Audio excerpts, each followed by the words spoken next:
Soul Aligned Business Podcast. I'm your host, Joe Che. What I'm really excited about right now is my business automation mastermind, where I'm bringing together entrepreneurs where we can support each other in accountability and learn all these new AI tools that make our business just faster, easier, with less hours in the day. And I'm here with Carly Steffen. Yeah. She's a seasoned mentor, a coach, energetic practitioner who helps conscious leaders trust their brilliance, expand that capacity, and step into their next evolution. And Carly, you've been doing this for 10 years and even worked with women in parliament in Australia. So welcome to the show. Oh, thanks for having me, Joe. Carly, have you always been doing this type of work? Oh, definitely not. That was a journey that was really about. I incorporated a lot of like the finding myself piece.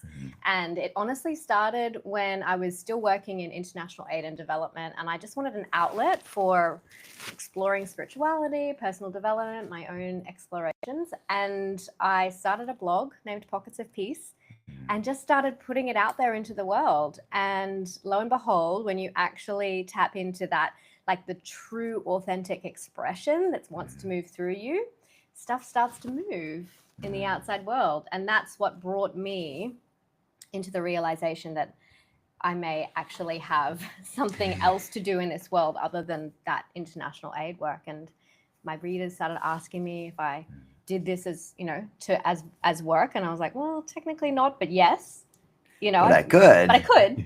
And that was the start of, moving from, I think it's Gay Hendricks in The Big Leap talks about the zone of excellence. Like, yeah, you're good at something, but then you go to zone of genius where it's almost effortless and almost like something you would consider doing for free because you love it so much, but you get to be paid.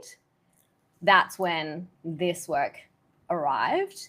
And it kind of like life showed me that I needed to back myself in this work and sort of say bye to all of the degrees and all of the expertise in the other realm of my career and establish a soul aligned business essentially.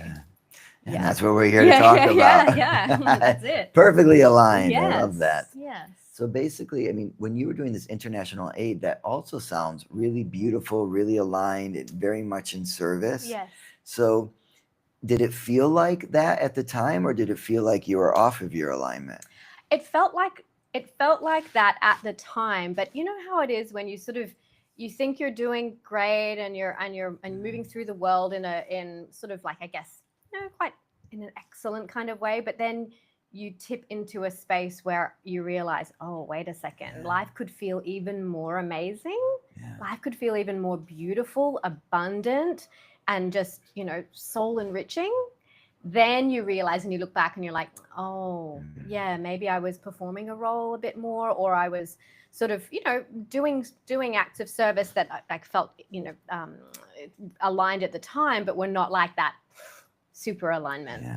Yeah. And I think over time, we just ideally, the more we make brave decisions in our lives, in our business, the more we get into that alignment. And it's not that we're grossly out of alignment. Sometimes we are, right? We're in this corporate job, click-clacking at something that we don't care about, supporting a business that's not important to us. And that may be pretty far out of alignment. And over time, we learn, you know what, wait, if I go more in this direction, that feels better and I can serve better and things flow better. And something that you were talking about before the show is this idea of when you get into that zone of genius, it really starts to unlock some keys kind of in your environment, right? Yes. And then it starts bringing things to you. And sometimes that's a really good key to, or it's a really good signal that you're on the right path. Love to hear more about that from you. Yeah, exactly. You used the perfect word. It's the signal that you're putting out to the world. When you arrive into full soul alignment and you're doing what it is that you came to do, and usually that's through a path of, some gnarly stuff because you have to keep backing yourself. The self-trust needs to arrive. You need to be in a space of surrender to your soul. And when you're there, that powerful signal that you put out, that aligned signal, it literally magnetizes people, situations, opportunities to you that would not have arrived had you not like put your full weird flag out in the world. Like really, you need to arrive and say, this is who I am, take it or leave it, really. And then the signal starts to pew, pew. It's a beacon. It's a beacon for aligned opportunities, people, clients, and abundance. Honestly, abundance, I feel like it flows far more easily when you are doing the thing that you're meant to do. I've seen this over and over again. You know, a friend, he just went out on TikTok and was like, hey, I don't know anything about AI, but my journey is to go from 0 to 1 million in AI. And he didn't have any followers. He was just like, come on this journey with me if you want. And I don't even think he was trying to make a business out of it. And then everyone's messaging him, can I join? Teach me how to do this. He's like, guys, I just told you I don't know how to do it. And it's interesting that has created a very good business for him, right? So what that makes me really feel, it's an example of sometimes just one, how do you go out and just show that authentic self? You called it planting your weird flag. You know, I don't find you very weird, to be honest with you. Oh, well, you know, just wait. But I also am probably on the far spectrum of that. So I think, you know, for those listening, what would you say to them for someone that maybe is doing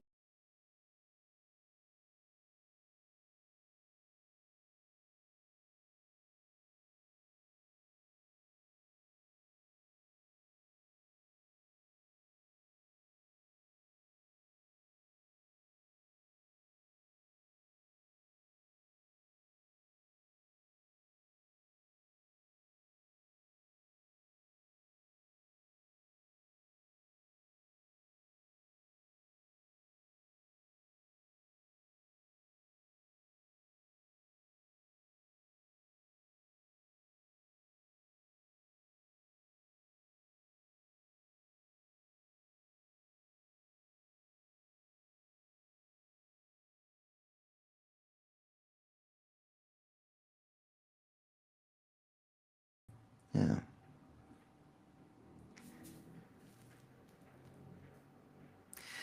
Okay, guys, we're back. We had a little technical difficulties, but still here with Carly. And where do we leave off? Yeah, so it was the, you know, sort of advice to people who kind of are doing something that is okay, but not quite the soul aligned genius kind of space. I feel like a great question people can ask themselves is, what would I do if I didn't need the money? And what would I do if I had all of the money? And the answer to both, like, you know, you need to amalgamate them. And that is going to be where, like, the clues start there. Yeah, 100% agree. I was traveling around the world teaching Ikigai, helping people try to get into their purpose. And what I realized for me was it was only asking 4 questions that weren't leading to practical answers of how to make money. They're very high level answers. And so I created this process called the Icky Girl with a very playful name. Love it. And it's 21 questions that when you answer them, and that's one of the questions. And then in this process, people send me this long PDF and I actually give them back options of how to make money because I love small business and I'm good at trying to make money at that. And that is one of the questions. You know, it's like if you had all the money in the world, you didn't have to work for money, you spent your time sitting on the beach for a few minutes until you realize that's actually not going to bring you that much joy. It's enjoyable to balance it. And there's a bunch of other questions that I found that are necessary to ask yourself. And when you ask the right questions and then look at it, that's how I believe you can. And that course is called Uncovering Your Soul Purpose. And it's like 2 hours. Yeah. So it doesn't take that long if you know how to ask the right questions. And Carly, I absolutely think that is one of the right questions. So did you ask yourself that question? Because it sounded like the universe kind of just gave it to you. It did, but I think I lived the question. Yeah. So because I started my blog for free, I Mhm. started serving for free. I Yeah. started sharing all of my insights and wisdom week after week, multiple times a week on Yeah. both blog and Instagram and, social media. I gave and I gave and I gave in that space that felt aligned for me, that lit Yeah. me up, that was like, yes, I'm happy to do this for free. It Yeah. lights me up so much. And so I lived the question of what would you do if you were doing it for free? Yeah. And then that's when it emerged and I got guided in that direction. But, it wasn't something that I was like, I'm going to make money out of this. There was absolutely no intention Yeah. whatsoever to make money. And for those listening, I just want to nail that in, which is take some time to really feel what it is you love to do, and then just go do it. Don't worry about it. If you have your 9 to 5 job, do your 9 to 5 job, and then start that blog. Go serve people. Go do events at night and invite people over to talk about things or to share or to support each other. Whatever it is, like our sole purpose, I've noticed that I've taken tons of people through this process. It always includes service to others. Always. Absolutely. Which is a really interesting concept, to think that, wait, our purpose is just to serve, or part of our purpose is to serve others in a way that is really from our unique gifts. And also, I've noticed that a lot of times those unique gifts actually come from the most difficult experiences that people went through. And it's like, wow, someone went through this horrible experience, and then you start out as this victim. This happened to me, oh my God, this horrible thing. And it is horrible. And then it ends up being their biggest gift to the world. Yes.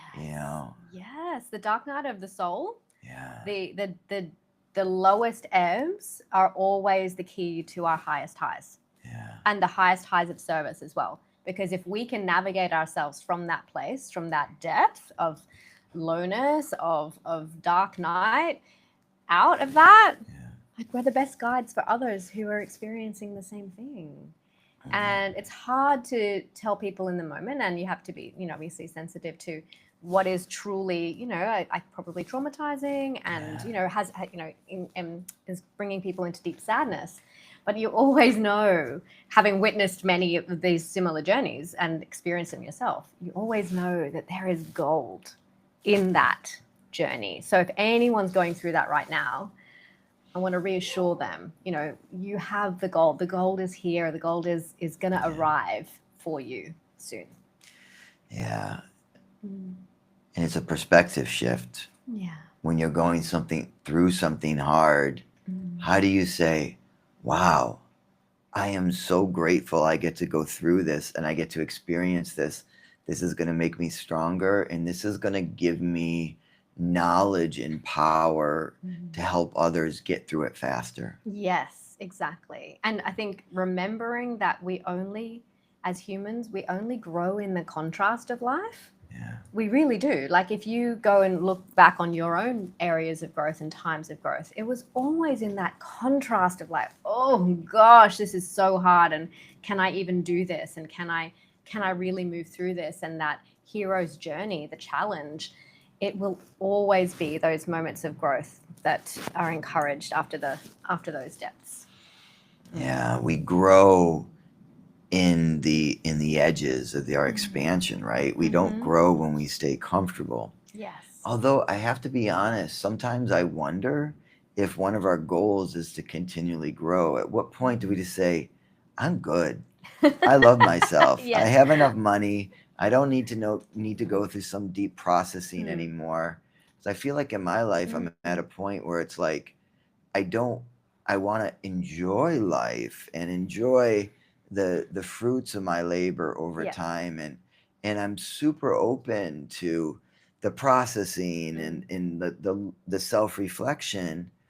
And it's like, what if that just comes naturally and I don't need to go search for it and put myself in the darkness, put myself in the process, you know? Yeah, exactly. Any thoughts on Oh that? my gosh, I love this topic because I think in the spiritual space, we can often pathologize healing, meaning it's like everyone's constantly in process or constantly doing ceremony or constantly working through stuff. And then it becomes part of your identity, which is dangerous. Because then you get into this dynamic, exactly like you say, like, oh, do I have to always search for the thing? And I feel like absolutely not. We should not be searching for it. We should have the tools to be able to navigate it, but we're not in search of that journey constantly. We're here to live life and expand into high levels of joy, and I like to call it like ecstatic light, like expand into that.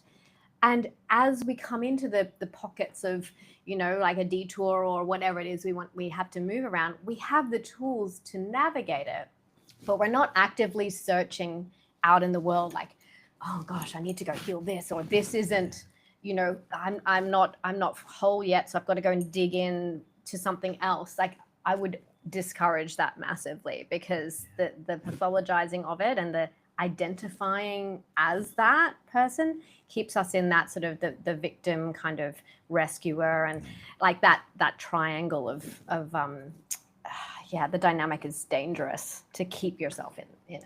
Yeah, For sure. And a little trick that I learned is, how do I just say to the parts of me that I don't maybe feel that proud of, or I'm ashamed of, or I feel like, ooh, I haven't really gotten through this yet and there's some more work to do, whatever it is.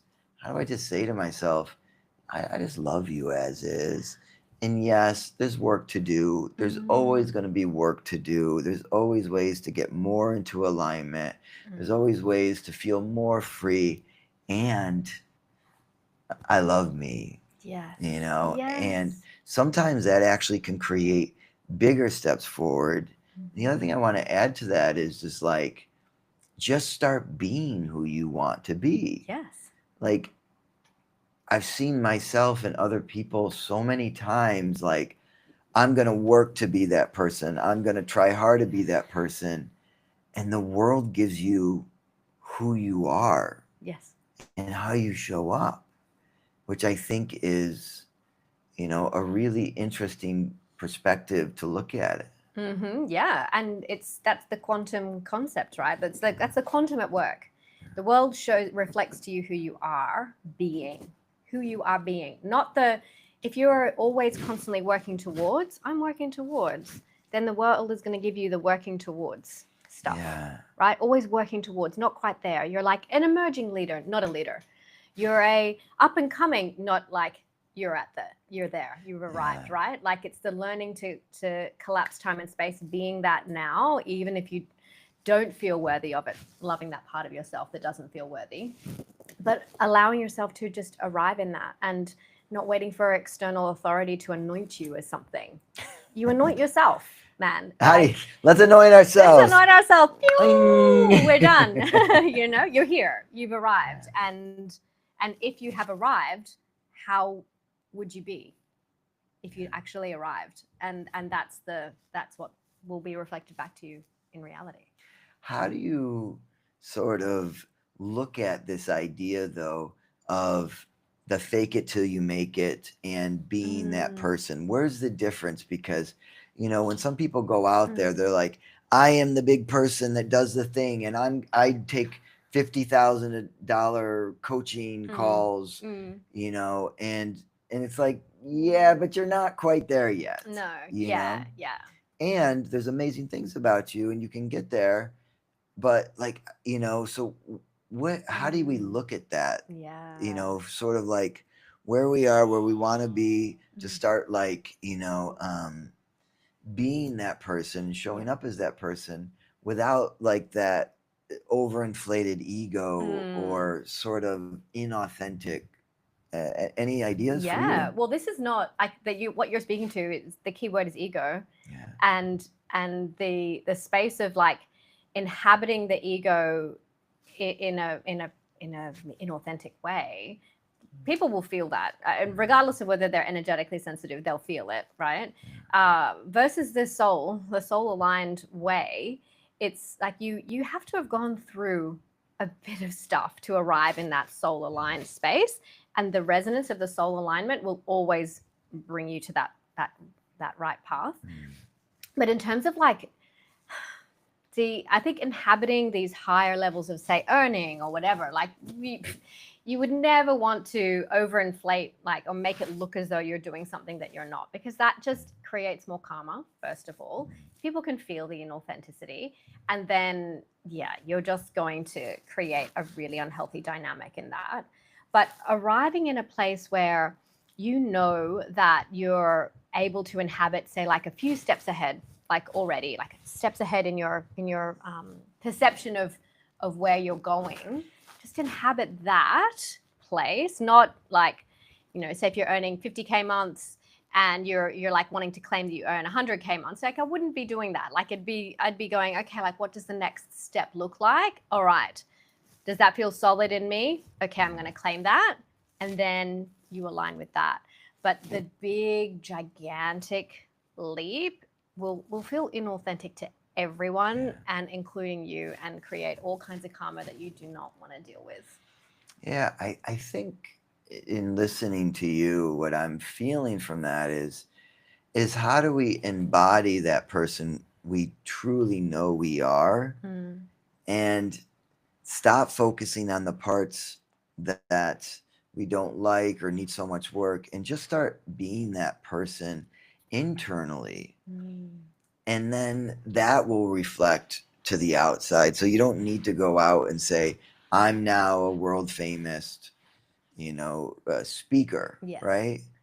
I can just say, I'm going to show up and speak, and I'm going to speak from my truth, and without that trying to find that ego. And the ego always gets in the way of, to a certain degree, or at least, it's a training to squash it. Yes, to invite yourself into a place where you acknowledge the ego for the role that it plays in your life, which I think is a crucially important one. And it's usually based on like just keeping you alive. Like, okay, ego, I know what you're trying to do here. And then allowing yourself to embody more of your soul. And I actually think like the mechanics of that involve how much energy, like how much bandwidth you can hold within your body of light. I call it your inner light quotient. And how much light can you move through your system, like through this way? And like I'm talking about internally. So many people just feel the surface layer, the surface level of energetics and the light. They feel that, and they don't feel that thrum, that channel that's really moving through them. So the work is, I think, embodying more of that light so your soul's fabric arrives so deeply into your body that you can feel it, other people can feel it, and then you get guided by your soul on a daily basis on what to do and how to be. And that is what creates that magic. You're not just surface level, like, okay, well, mentally, I feel like I should be here, so I'm just going to start playing that game. Mindset in the mental realm is only going to get you so far. And it's got to be backed up by the soul, by alignment, and fully embodying that, because that's literally what takes you to the next frequency level, right? We're not like this current time that we're in. It's not about going out and like just staying out in the ethers and like, achieving energetic enlightenment in that way. It's actually about bringing the light into the body and ascending and frequency shifting from within the body, so that we can start to interplay with the, we're a fractal of the universe, and we get to influence the quantum that way, rather than mentally going, I should be here now. And our soul is the one that's actually in control and the most powerful aspect of ourselves, guiding us on a day-to-day basis. Can you give me, I'm curious about what it actually means when you talk about channeling the light. I don't really understand that. I hear a lot of that, these words, especially when I'm in Ubud and that spiritual communities. And, but is there a way for you to bring it down to more Mm. practical for me and maybe others to understand? Yeah, well, I mean, you know about chakras and meridians and that kind of thing. This is of the same vein. I have a process called the personal light grid activation, which came through me from a personal experience I had when I was hospitalized. I was living in Nepal about 9 years ago, and I came out of the hospitalization and couldn't feel my soul in my body anymore. I couldn't feel the light in my body, and I was like so panicked because I thought, I'm feeling like I used to feel back, like a few years ago before I started doing any of this work. And it was like anxious and stressed and like just ungrounded. And so I intentionalized bringing my soul back into my body. And I was shown by my guides and like life how to actually anchor back in. And I was shown light anchor points, and I was shown a process that powerfully brings people, it literally like guides people into creating light anchor points within their body. So if you envision just like these various points all over your body, and it's almost like each of them is a light signal. And when you connect them all up and sync that with the cosmos and the earth, and you start to bring it through, and I guide people through this, you start to literally, I kind of see it like this, like a baseball mitt where you kind of like you grab that baseball and you catch it. Like, so a lot of people just have their hand at the moment, and increasing your inner light quotient is like increasing the catcher's mitt for more and more light that just automatically comes and is kind of drunk into your system and creates this quantum coherence that becomes natural rather than like, oh, I've got an effort to do this every day. It just becomes part of who you are. It's part of your body vehicle, it's like an aspect of your light body that just brings things to you, brings more light to you. When you speak of light and bringing more light into you, is this like physical light particles? Is this like a concept? Is this an idea of being more connected to source?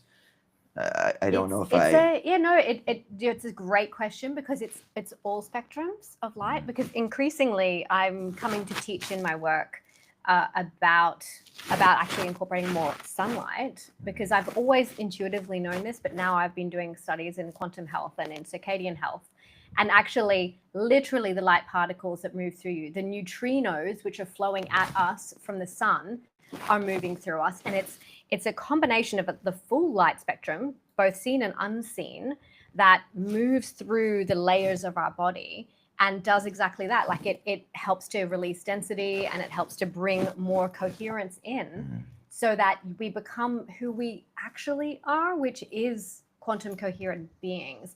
And a lot of things currently disconnect us from that. Our modern lifestyles, the tech world that we're in, it disconnects us from that. So a lot of my work is actually like about getting people back out on the earth. Are you swimming in bodies of water? Are you seeing the sun? Is the sun hitting your eyes the first thing in the morning? Or is your phone the first thing that hits? Is blue light the first thing? No, you actually need to be feet on the ground, eyes to the sunrise, outside as much as possible, and drinking high quality water. All of that creates more and more quantum coherence. And we also deal with the light on a more energetic level. So like the energetics of light, which, takes a little bit of time to calibrate to what that sensation is, but it can feel like movement in places that, may be close to your physical body. You can start to feel a bit of movement. That's your energy body bringing more light in. Okay.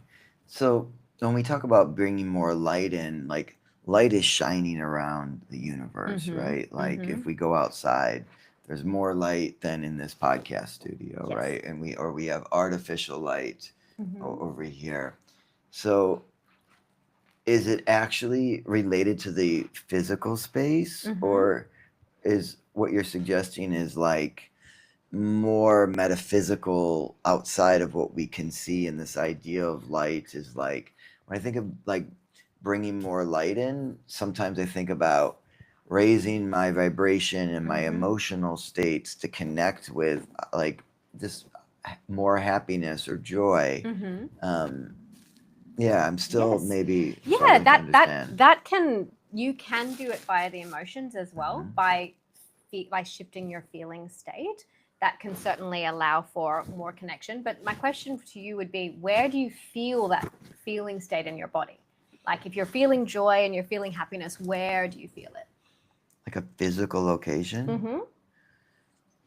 I don't know if I feel it in like my arm or my heart or my stomach, you know. I'll try to feel it. Yeah, See. yeah. Think about something happening that makes you so happy and so joyous. Yeah, I feel it in, I don't know if I feel it in a specific place. It just kind of feels like, I mean, where do we feel? Where do we feel? Yeah. I don't know. Well, this is the invitation, is like you can absolutely feel expansion and joy and everything kind of outside your body, and that would be indicate to me that you have a more external cosmic source energy orientation, which is another thing. But we all need to be threading this light and these sensations into our bodies. And this is the technique, this is the process that I take people through, is like, let's get in there so you can experience the expansion of the cosmos and of like the light in the cosmos in your body. It feels almost like champagne bubbles moving through your body, and like that sensation, it's like you don't need anything else. You don't. And like, instead of feeling like, oh, things are on the surface, or I'm like trying to approximate a feeling sense in my thoughts, you sense it internally, and it's moving through you, and it just like there's nothing that comes close to being able to replace the sensation of feeling your own light in your body. Beautiful, Carly. And I'm down for the champagne light bubbles in my Yes, body. let's do it. So thank you so much for being with us. I really appreciate it. It's very interesting. And if you resonate with anything that Carly's saying, you can find her at Carly, STEPHAN.com. And your Instagram is Carly, CARLY, same last name. And I'm Joe Che. Anything, just reach out to us if you need support. I answer all my messages personally. I'd love to hear from you guys and see if there's any you on your journey. Thank you, everyone. Have a wonderful day. Mwah. Amazing. Yay. Well, Joe, I think I'm going to have to take you through a personal light grid activation at some point to Yes. put some light through your body. Should we do it?